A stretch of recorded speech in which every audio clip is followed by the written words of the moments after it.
Bien, hermanos, le damos gracias a Dios por esta oportunidad que Él nos da de poder compartir en esta mañana su palabra. Y quiero invitarles a buscar ahí en sus Biblias la carta del apóstol Pablo a los Colosenses, capítulo 2, versos del 1 al 7.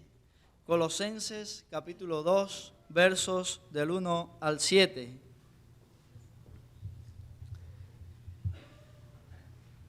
Y dice así la palabra: porque quiero que sepáis cuán gran lucha sostengo por vosotros y por los que están en la Odisea y por los que nunca han visto mi rostro, para que sean consolados sus corazones, unidos en amor, hasta alcanzar todas las riquezas de pleno entendimiento, a fin de conocer el misterio de Dios el Padre y de Cristo, en quien están escondidos todos los tesoros de la sabiduría y del conocimiento.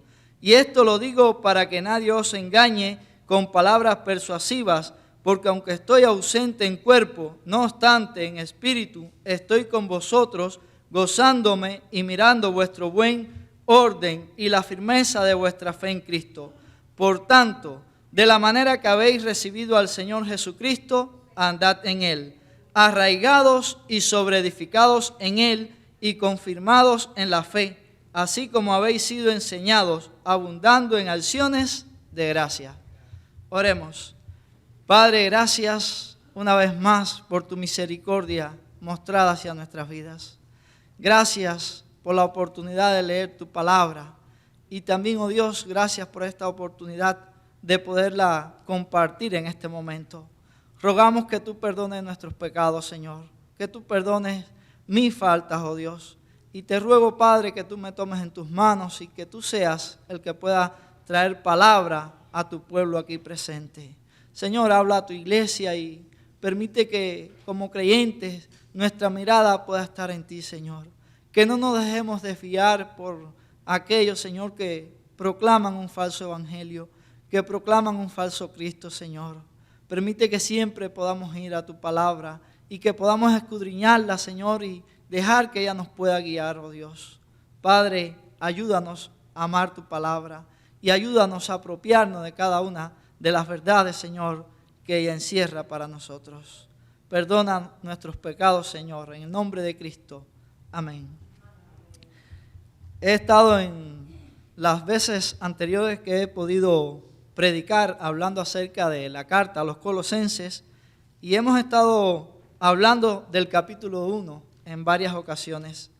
Y hoy quiero compartir con ustedes estos primeros versos del capítulo 2, los versos del 1 al 7. Tenemos que reconocer que es una carta bien profunda y es una carta que tiene grandes enseñanzas, y específicamente esta porción de 7 versículos es bien rica. Tiene muchas cosas a las cuales nosotros como creyentes de las cuales tenemos que apropiarnos. Pero en esta mañana yo quiero compartir algunas verdades que se encuentran aquí con ustedes. Y quiero invitarles a que ustedes mantengan sus Biblias abiertas en esta porción de las Escrituras. Leyendo en algo de historia, conocí acerca de un mito y de una hazaña que se fraguó hace muchos años. Y tiene que ver con el deporte. Y es algo bien significativo. De no haber sido por Filipides, ¿quién pudiera recordar hoy lo que pasó en Maratón? La llanura que tenía ese nombre fue el escenario donde los griegos y los persas se enfrentaron. Era el año 490 a.C. No era la primera vez que se enfrentaban, pero para los griegos este enemigo había resultado invencible. En esta ocasión todo cambió. Los griegos por primera vez vencieron. Ese fue el entorno en el que se dio el mito, la leyenda o la hazaña del esforzado soldado que corrió una enorme distancia para anunciar la derrota de los persas. Corrió cerca de 225 kilómetros, según la leyenda. Filipides murió de fatiga luego de dar la noticia del triunfo. Y es significativo que lo que este soldado corredor inmortalizó no fue su propio nombre, sino el nombre de la batalla que se ganó. Lo cierto es que hay luchas en las que va nuestra vida, y no precisamente para ser recordados o para perpetuar nuestro nombre, sino por el nombre que es sobre todo nombre. Pablo se refiere precisamente a eso en este pasaje. Pablo habla de una gran lucha, y es por eso que le he puesto a este mensaje: luchando por la fe. Luchando por la fe. Y a veces cuando nosotros luchamos, quizás queremos ser reconocidos, quizás queremos ser recordados, quizás queremos que se nos pueda homenajear, pero ese no ha de ser el objetivo de nuestra lucha, ni lo que nos mueva a nosotros a luchar por la fe. Pregunto, ¿estamos luchando alguna batalla? ¿Tienes en tu vida alguna batalla? ¿Estás luchando alguna batalla? El apóstol Pablo era un hombre que continuamente estaba luchando. Y en esta mañana yo quiero hablar de su lucha, de lo que él habla aquí en este capítulo 2 a los Colosenses. A la luz de la palabra del apóstol Pablo, ¿cuál es la naturaleza, el objeto y el fin de nuestra lucha? Hay tres asuntos esenciales que están implícitos en cada batalla. Uno determina al otro. En primer lugar, ¿quiénes luchamos? Luego, ¿contra qué luchamos? Y por último, ¿para qué luchamos? Fíjate, ¿quiénes luchamos? ¿Contra qué luchamos? ¿Y por qué luchamos? Y estas son cosas que nosotros tenemos que tener bien presente. ¿Luchando por quién? Pablo está interesado en dar a conocer su lucha. Quiero que sepáis, el verso 1 lo dice claramente, porque quiero que sepáis cuán gran lucha sostengo por vosotros y por los que están en la Odisea y por todos los que nunca han visto mi rostro. Él está haciendo o diciendo cuál era la lucha que había allí en su vida. Y no habla de una lucha sencilla, ni minimiza su lucha, sino que es una lucha significativa. Dice el texto, cuán gran lucha sostengo por vosotros. El apóstol Pablo fue un hombre entregado a la obra de Dios, pero era un hombre sufrido por la obra de Dios. Era alguien que amaba intensamente la obra de Dios, las iglesias, los creyentes. Y esa era su lucha. Ahora, él quería que los demás supieran cuál era su lucha. No estaba deseoso de ocultar eso, sino era algo que él quería hacer partícipe a otros. Y se lo dice ahí a esta iglesia. ¿Cuál era su lucha? ¿Cuál era su preocupación con relación a ellos? Recuerden que ahí en la iglesia de Colosa estaban los gnósticos y estaban haciendo daño, que enseñaban una serie de cosas distorsionadas que nada tenían que ver con la fe ni con el evangelio. Pero una de las cosas que ellos enseñaban era que ellos tenían un conocimiento superior y que ese conocimiento no eran todos capaces de alcanzarlo. Y también ellos enseñaban que Cristo no era Dios, ni era hombre, era un ser intermedio entre Dios y los hombres. Ahora, en esta carta, en el capítulo 1 y en el capítulo 2, el apóstol Pablo le hace ver a estos cristianos que ellos tenían que estar claros sobre quién era verdaderamente el Señor Jesucristo. Por eso, en el verso 9, dice, porque en Él habita corporalmente toda la plenitud de la deidad. Y el apóstol Pablo precisamente luchaba por esta razón, para que aquellos cristianos pudieran ser consolados, pudieran ser afirmados, para que aquellos creyentes pudieran estar firmes y no ser confundidos. Ahora es importante lo que dice el texto 1. Dice que su lucha era, sostengo por vosotros, los de Colosa. Dice, y por los que están en la Odisea. Era una zona cercana, era una iglesia que había ahí cerca. Y dice más, dice, y por todos los que nunca han visto mi rostro. Es decir, que esa era la preocupación del apóstol Pablo. Esa era su lucha por todos los creyentes, por los creyentes de Colosa, por los creyentes de la Odisea, por aquellos incluso que nunca habían visto su rostro. El apóstol Pablo también se preocupaba por ellos. Y esto debe enseñarnos algo a nosotros, aunque nosotros seamos creyentes y quizás usted diga, bueno, yo no soy líder, yo no soy pastor, yo no soy diácono.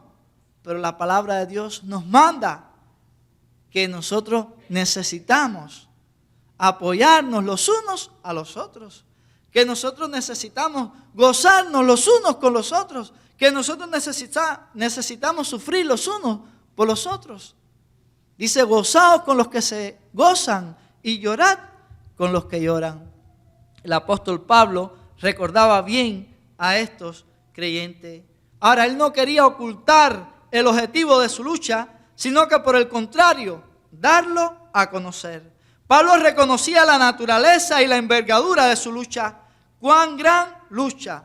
Esta expresión, que se traduce como lucha en griego, agón, implica una competencia, un concurso, una batalla que se realiza a modo de espectáculo, pero figurativamente significa esfuerzo, ansiedad, batalla, carrera, pelea, oposición, conflicto. De ahí nuestra palabra, agonía. De esta palabra viene la palabra en español que nosotros conocemos, agonía. Pero es importante que Pablo no era un espectador. Él no estaba como un espectador, sino que él estaba comprometido con la obra de Dios, con la predicación del evangelio, con la madurez de las iglesias, con el crecimiento de cada creyente. Él estaba comprometido. ¿Estamos nosotros comprometidos con mi crecimiento? ¿Estoy yo comprometido con mi crecimiento en Cristo? ¿O con el crecimiento de otros hermanos en la fe? Necesitamos estarlo. Necesitamos no solo velar por nosotros, sino velar por nuestros amados hermanos. Y esa era la lucha que el apóstol Pablo tenía. Sin embargo, hoy en día nosotros podemos ver líderes que no les interesa para nada el estado de la iglesia, cómo anda la obra de Dios, que no se interesan por sus miembros, que viven ajenos totalmente a ellos. Pero el siervo de Dios no puede ser así.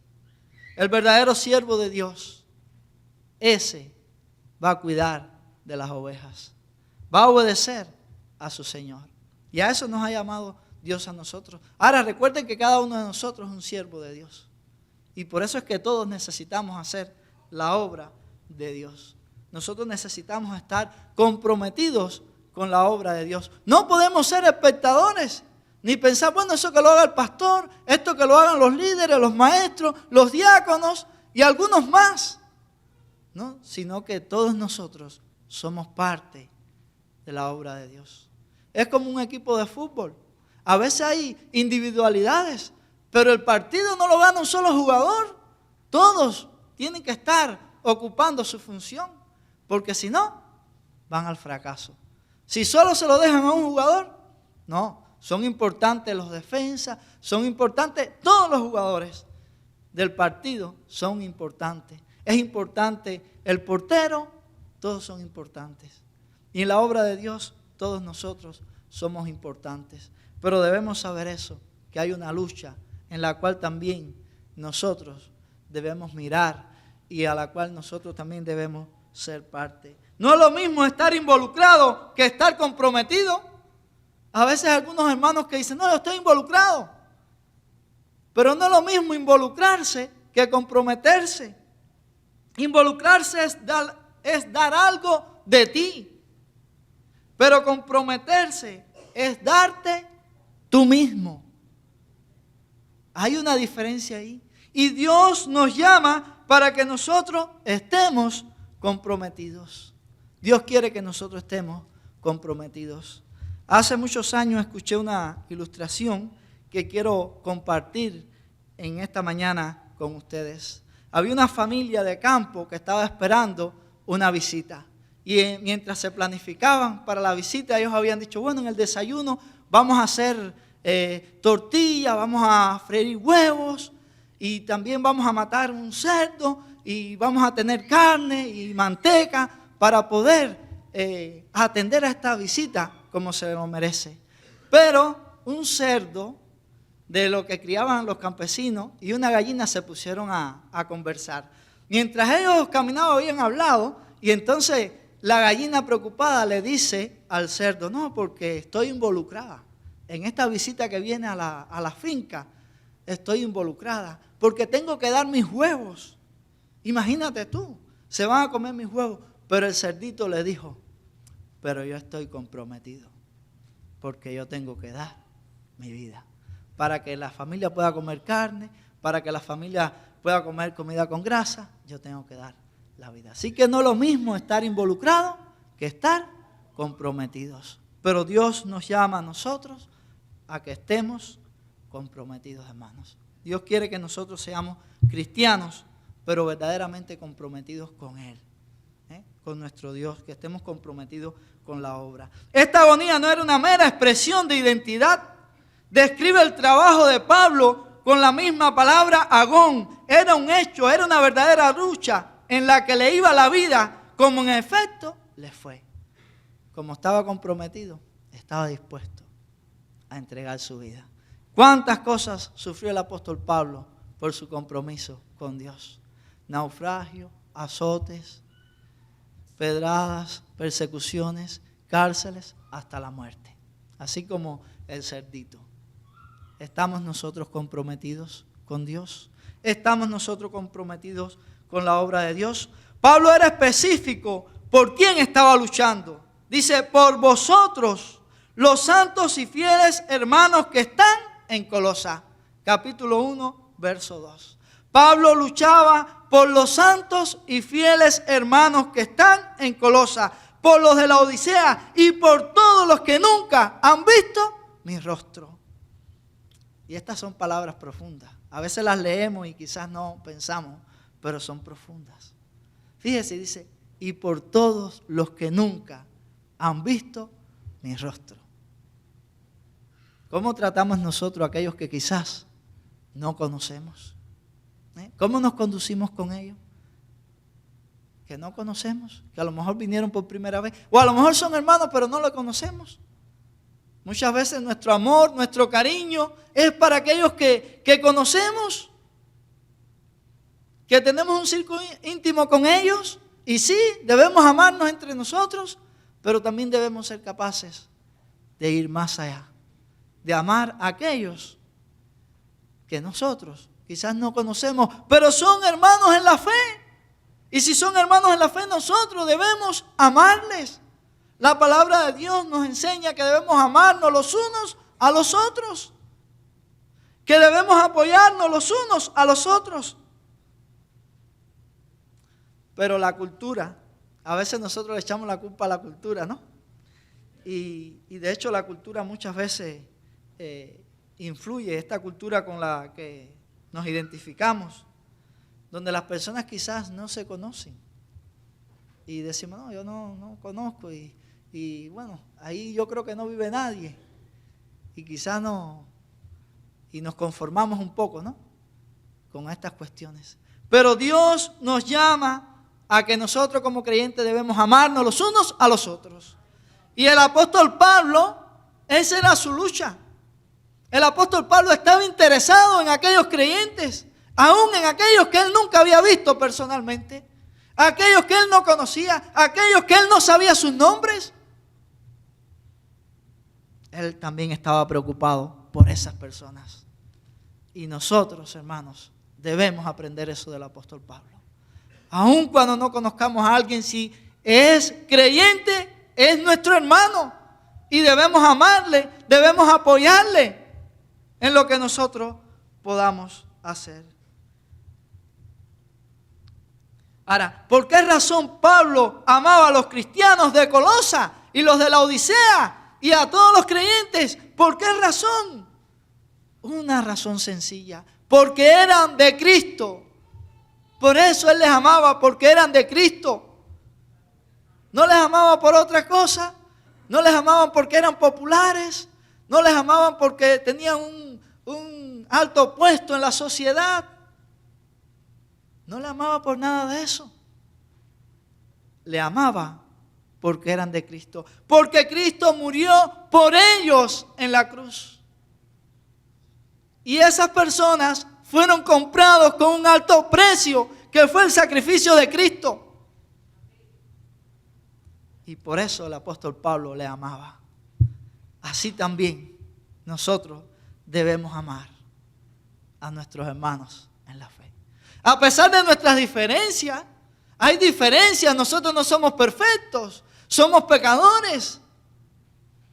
Pero a veces de un roce nosotros hacemos una tormenta de agua. Cuando la Biblia nos enseña que necesitamos amarnos los unos a los otros, cuando la palabra de Dios nos enseña que debemos perdonarnos los unos a los otros, cuando la Biblia dice que debemos soportarnos los unos a los otros y que debemos hacer estas cosas así como Cristo nos amó, así debemos también nosotros amarnos.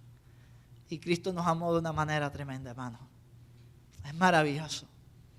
Yo con palabras no puedo describir el inmenso amor de Dios hacia nuestras vidas. Es algo grande, maravilloso. Y nosotros a veces no somos capaces de amar a nuestro hermano. O de perdonar a nuestro hermano que falló.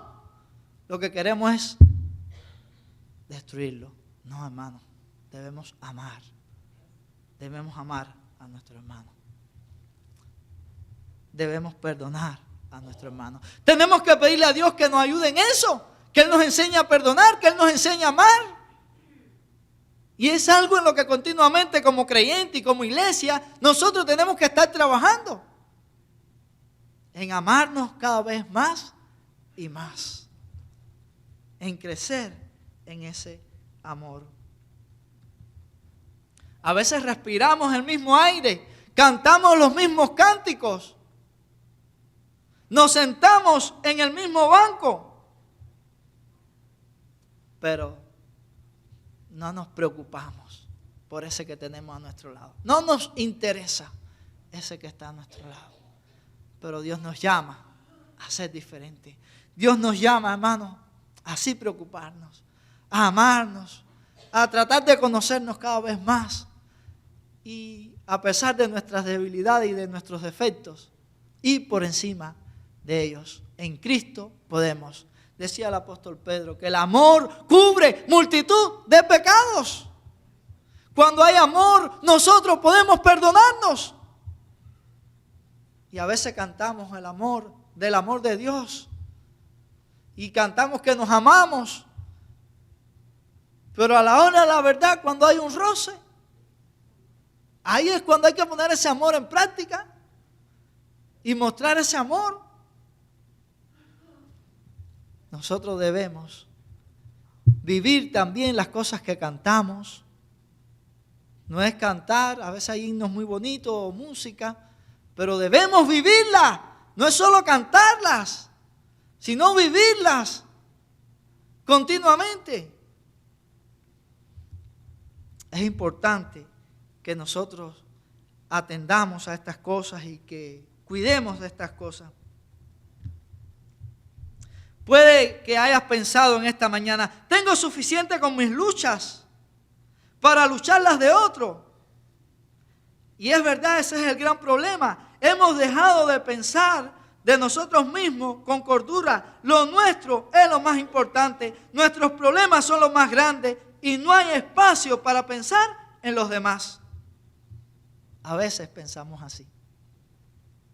Pero quiero decirte que Dios no nos lleva a pensar así. Así podemos pensar en nuestra carne. En nuestra carne. En nuestro yo. Pero si el Espíritu de Dios mora en nosotros y nosotros estamos creciendo en madurez, Dios te va a llevar a amar a tu prójimo.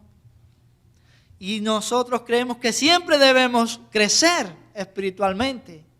Siempre vamos a estar creciendo mientras estemos en este mundo. Pero si usted no siente que ha de amar a aquel que está a su lado, usted necesita pedirle al Señor que Él le ayude.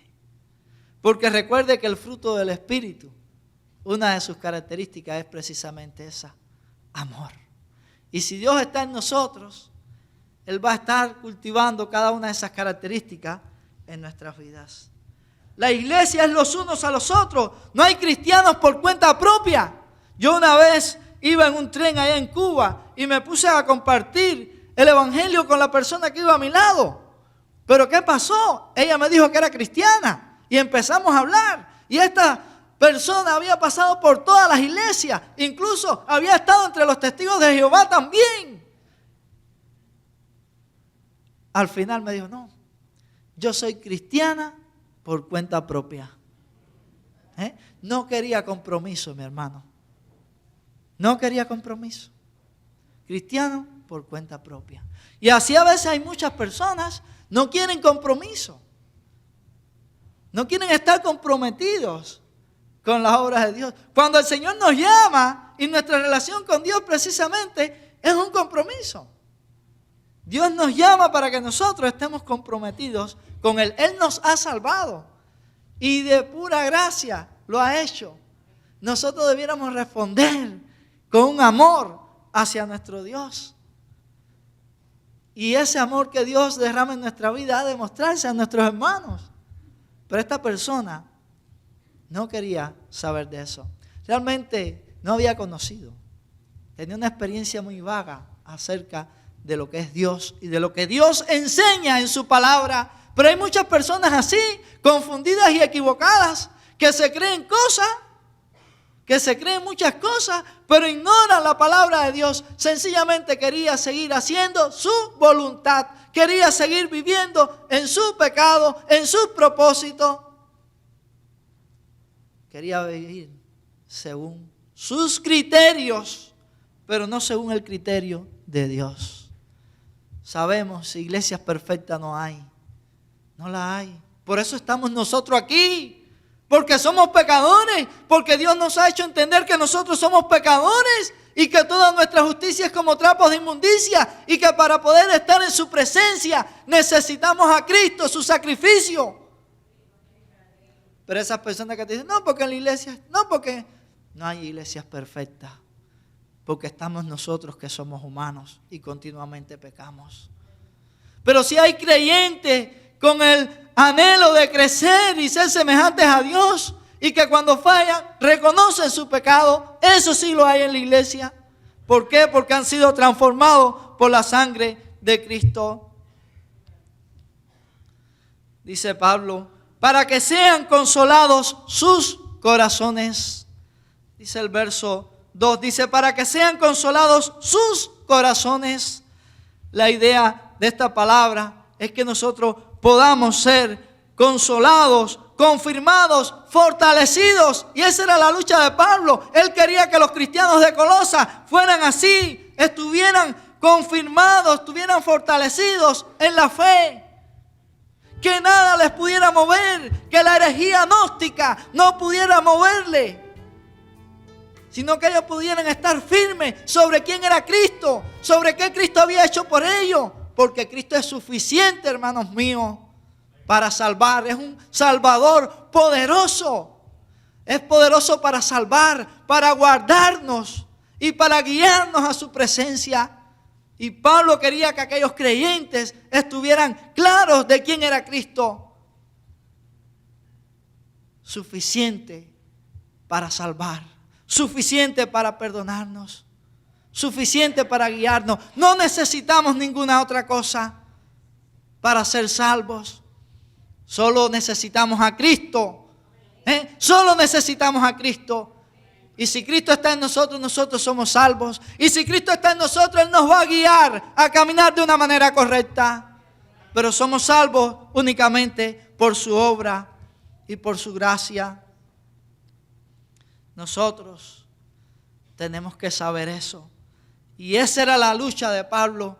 Que aquellos cristianos fueran consolados, fueran afirmados ahí en sus corazones, fueran fortalecidos.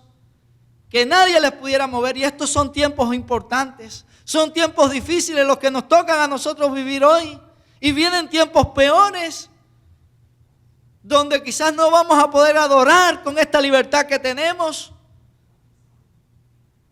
Es por eso que es menester que nosotros estemos madurando y estemos creciendo en fe para poder estar firmes cuando vengan pruebas, cuando vengan momentos de persecución. Nosotros tenemos que estar firmes. Y esta es la oportunidad que tenemos de nutrirnos y de dejar que el Señor pueda guiarnos, pueda enseñarnos para vivir la fe como es en este tiempo y en los tiempos futuros que puedan ser difíciles, pero únicamente afianzados en Él. Nosotros podemos hacer eso. Únicamente dependiendo de Él, porque Él es suficiente, hermanos míos, para todo. No necesitamos otra cosa. Solo necesitamos a Cristo. Solo necesitamos a Cristo. Aunque hoy en día hay muchos que enseñan que se necesitan otras cosas, pero nosotros hemos de saber que solamente necesitamos a Cristo. Y como dice el apóstol Pablo aquí en los Colosenses, dice, ya vosotros estáis completos en Él. En Él. Nosotros estamos completos en Cristo. No es mi fuerza, no es mis habilidades, no es mi inteligencia, no en una religión, no en una institución, en nada de eso. Nosotros estamos completos y seguros únicamente en el Señor Jesucristo. La lucha de Pablo dice, para que fueran unidos en amor. Dice el texto ahí, para que sean consolados sus corazones, unidos en amor. Dios quiere que su iglesia pueda estar unida, pero unida en amor. Usted sabe que nosotros podemos estar unidos y no precisamente amarnos. A veces nosotros estamos unidos ahí el uno con el otro, o se quita que aquí estamos juntos y no necesariamente estar en armonía. Dice la Biblia, cuán bueno y cuán delicioso es habitar los hermanos juntos en armonía. Esa palabra es importantísima, porque se puede estar juntos o unidos, estar quizás en el mismo lugar, en la misma habitación y no estar en armonía, estar odiándonos los unos a los otros. Y esto es importante. Entonces nosotros como creyentes, como pueblo de Dios, necesitamos amarnos, hermanos, pero necesitamos estar unidos en amor. Por eso decía hace un momento que cuando hay amor, nuestras relaciones pueden ser diferentes, porque el amor de Dios lo cambia todo, porque el amor de Dios es lo que permite que nosotros podamos perdonarnos los unos a los otros. Por eso Pedro decía que el amor cubre multitud de pecados. Cuando hay amor puede haber perdón, pero cuando no hay perdón, entonces hay que examinarse. Hay que examinarse y ver cómo están nuestras vidas delante de Dios. A lo mejor estamos ahí que hemos creído, pero no hemos crecido. Somos bebés espirituales, niños en Cristo, como dice la palabra en Corintios capítulo 3. Niños en Cristo, porque hay entre vosotros celos, iras, disensiones. Estaban enemistados, estaban en pleitos. Y eran niños en Cristo, eran creyentes, pero no habían crecido. Eran bebés espirituales. Y Pablo se lo dice, no puedo llamarle espirituales, sino niños en Cristo. No puedo escribiros como espirituales, sino como a niños en Cristo. Porque aún andan en las cosas de la carne. Y nosotros necesitamos, hermanos, madurar. Necesitamos crecer y necesitamos amarnos los unos a los otros. No hay otra manera de permanecer unidos si no es por el amor.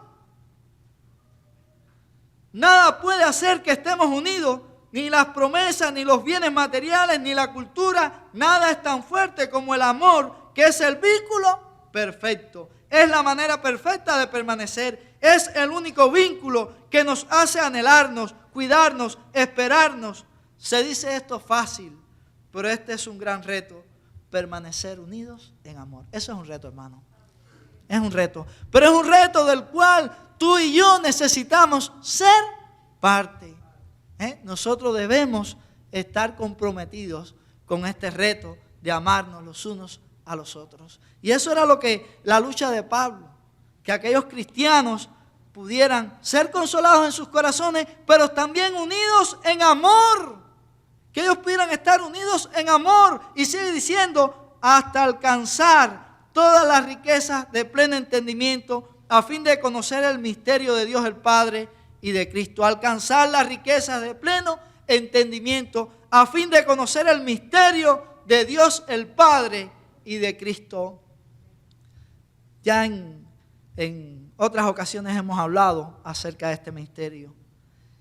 Y voy a decir algo sencillo. El misterio, el Mesías, Cristo, es Dios mismo encarnado. Este misterio tiene que ver con el Dios Trino.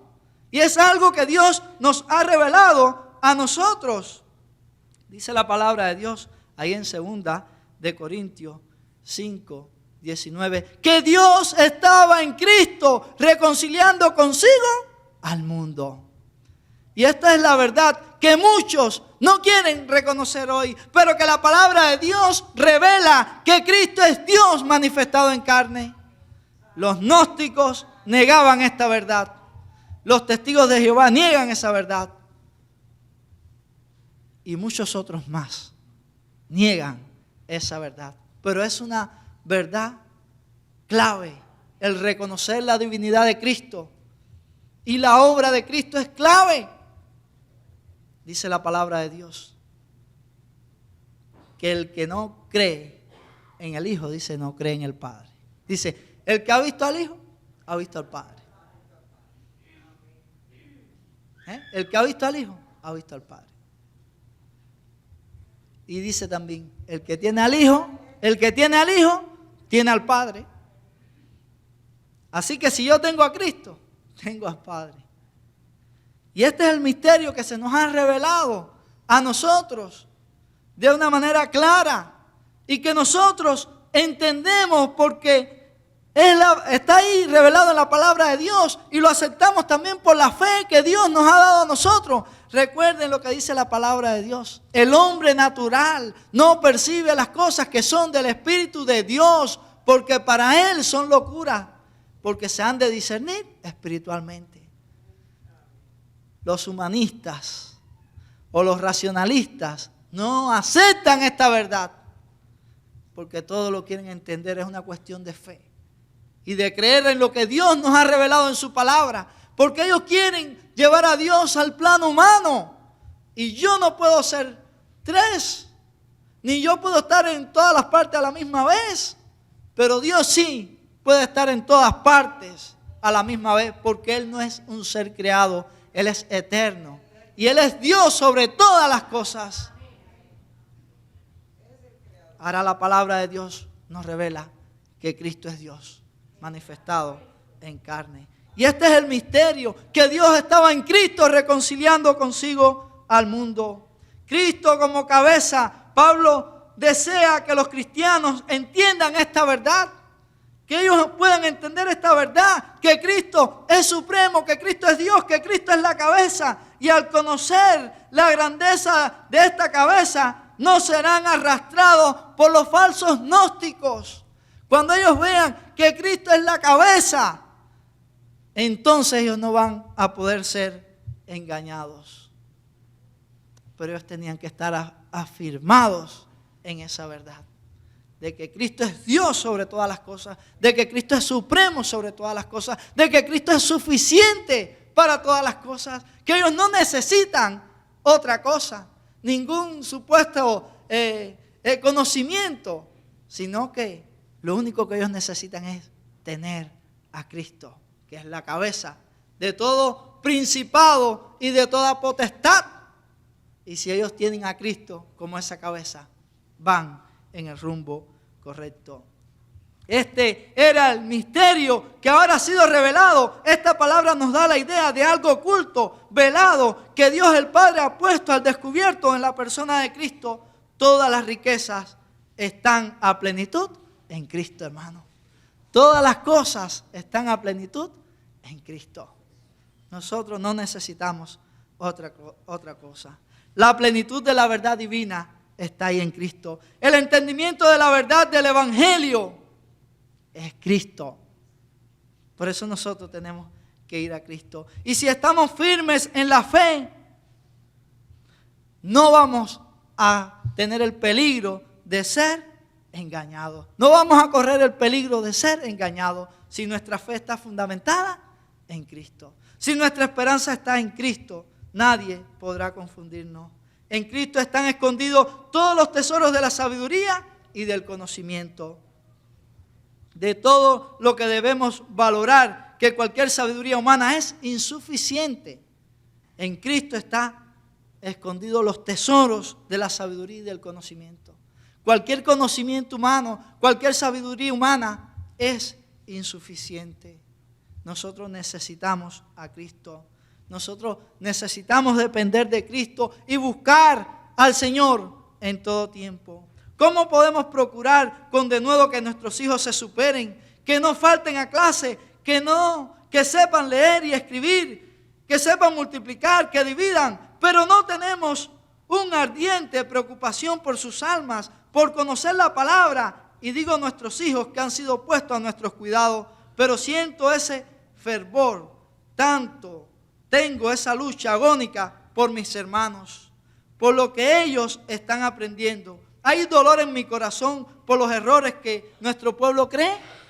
Hay error, hay dolor en mi corazón por los errores que nuestro pueblo cree. Hazte la pregunta, hermano.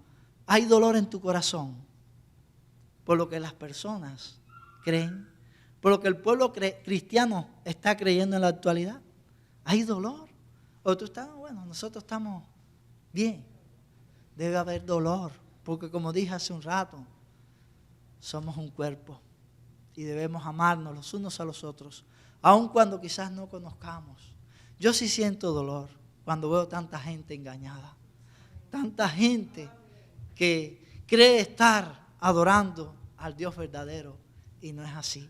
Sé que no es así porque no se conforma a lo que ellos dicen y enseñan con la palabra de Dios. Y esta ha de ser, hermanos, la guía que Dios nos ha dejado para que nosotros podamos conocer estas verdades. Pablo tenía esa lucha, dice que luchaba contra el engaño. Ahí en el verso 4 al 8 dice, 4 y 8 dice, y esto lo digo para que nadie os engañe con palabras persuasivas. Mirad que nadie os engañe por medio de filosofía y huecas sutilezas, según las tradiciones de los hombres, conforme a los rudimentos del mundo y no según Cristo, porque en Él habita corporalmente toda la plenitud de la deidad, y vosotros estáis completos en Él, que es la cabeza de todo principado y potestad. Pablo lo dice ahí con claridad. Y esto digo para que nadie os engañe, dice, con palabras persuasivas. Hay mucha gente que andan por ahí y que andan engañando. Con palabras persuasivas, muy carismáticos, que hablan muy bien, con mucha elocuencia, que vienen también con la Biblia, pero que no enseñan la verdad que ella encierra, que no proclaman el Evangelio de la gracia de Dios. Y esto quizás para nosotros puede parecer que es nuevo, pero es bien antiguo. Nadie es engañado con violencia o con argumentos irracionales. La mentira siempre parece atractiva, razonable, funcional. ¿Qué le dijo Satanás allí a Eva en el huerto del Edén? Dijo, sabe Dios que el día que comas serán abiertos vuestros ojos y serán como dioses. Qué tentativa, ¿verdad? Serán como dioses. Cuidado con los consejos que te dicen lo que te gusta oír, lo que te ensalza a ti y deshonra a Cristo. Cuidado con eso. Y eso fue lo que pasó allí en el Edén. Eso fue precisamente lo que pasó allí en el Edén. Lo que sabe es que cuando ustedes coman de eso van a ser igual que Dios. Sus ojos van a ser abiertos. Ustedes van a estar llenos de conocimiento y de sabiduría. Ustedes van a ser Dios. ¿Cómo proclama la nueva era? Que el hombre puede llegar a ser Dios. ¿Cómo proclaman los mormones? Que los hombres pueden llegar a ser Dios. Y así, tantas filosofías hoy en día que proclaman esta enseñanza. Pero la Biblia dice que Dios es uno solo. Dios es uno solo. Y a ese Dios es al que nosotros debemos mirar. A ese Dios al que nosotros debemos mirar. Satanás nos puede tentar de muchas maneras. Pudiéramos leer ahí en Mateo 4, cuando el Señor Jesús fue llevado al desierto para ser tentado por el diablo. ¿Y qué le dijo? Si eres hijo de Dios, di que estas piedras se conviertan en pan. Di que estas piedras se conviertan en pan. Después le llevó a una torre ahí en el templo y le dijo, si eres hijo de Dios, tírate, échate abajo, porque escrito está, a sus ángeles mandará cerca de ti para que te guarden en todos tus caminos. Y finalmente le llevó a una montaña y le mostró los reinos del mundo y la gloria de ellos y le dijo, todo esto te daré, si postrado me adorares. Satanás usó la palabra en muchas de las ocasiones estas, pero la usó mal. ¿Qué quiero decir con esto? Que no, a veces nosotros decimos, va alguien con una Biblia en la mano y decimos, no, ese es cristiano. Ese es cristiano. No. A lo mejor lleva la Biblia porque quiere leerla, está interesado de una manera cultural. O se la regalaron. O a lo mejor sí, va y se congrega ahí en la iglesia, pero no necesariamente porque uno tenga una Biblia en la casa o la lleva bajo el brazo, quiere decir que es cristiano. Eso no nos hace cristianos a nosotros, andar con la Biblia abajo. Somos cristianos porque hemos creído en Cristo, como nuestro Salvador, porque Él nos ha redimido, porque Él nos ha perdonado. Por eso es que somos cristianos. Pero no porque llevamos una Biblia. Ah, sí, es verdad, los cristianos, si nos vamos para un lugar, bueno, queremos llevar la palabra de Dios para leerla, para escudriñarla, para poder alimentarnos espiritualmente. Pero lo que nos hace a nosotros creyentes es la fe en el Hijo de Dios, hermano. Es creer en Cristo. Eso es lo que obra el cambio en nuestras vidas. Un predicador que no sé su nombre, pero que oí allá en Cuba, aprendí algo importante de él con relación al engaño. Y él dice, hablando acerca del engaño, dice que es mucho más peligroso cuanto más se parezca a la verdad. Cuanto más auténtico parezca, más dañino resulta, porque confundirá a muchos. Las peores herejías han comenzado con pequeñas diferencias sutiles e insignificantes. Y el engaño es verdad que es así. El engaño es así. Se parece a la verdad. Parece que es la verdad, pero es el engaño. Y eso tiende a confundirnos. Por eso es que nosotros tenemos que afianzarnos en la palabra, hermano. Porque cuando nosotros conocemos la palabra de Dios, la palabra que Dios nos ha dejado, entonces nosotros podemos estar firmes. Y nosotros podemos saber cuándo alguien está engañando y cuándo no. Ayer cuando yo me levanté que me iba para el trabajo, siempre encendemos el televisor. Y no sé por qué razón encendí el televisor, parece que pinché algo más. Y salió un canal y estaban hablando y era en español. Y dije, bueno, vamos a dejarlo ahí un momento a ver qué dice. Y estaban hablando de Romanos 8:28, uno de mis textos preferidos. Pero Romanos 8:28 le faltaba la última parte, hermano. Decía nada más, sí, a los que aman a Dios, todas las cosas le ayudan a bien. Romanos 8:28. Y Romanos 8:28 y lo repetí y yo decía, bueno, ¿y la otra parte qué? ¿Y la otra parte qué? Y le dieron ahí una explicación, hermano, que era un disparate.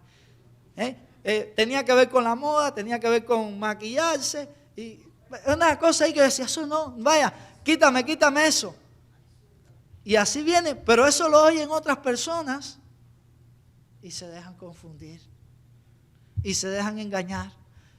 Y esa gente que tienen programas televisivos, muchas veces son esas iglesias que también están abarrotadas de gente. Pero no porque andan detrás de la verdad, sino porque tienen comezón de oír. Quieren oír las cosas que son conforme a su deseo, conforme a su anhelo, a la intención que hay en su corazón. Y por eso usted ve que grandes multitudes. Y a veces nosotros pensamos que porque hay grandes multitudes como, ahí está. No necesariamente. La Biblia habla de manada pequeña. La Biblia habla de manada pequeña. Y nosotros sabemos que Dios tiene un pueblo grande y que Dios está llamando un pueblo grande. Pero nosotros tenemos que ser cuidadosos.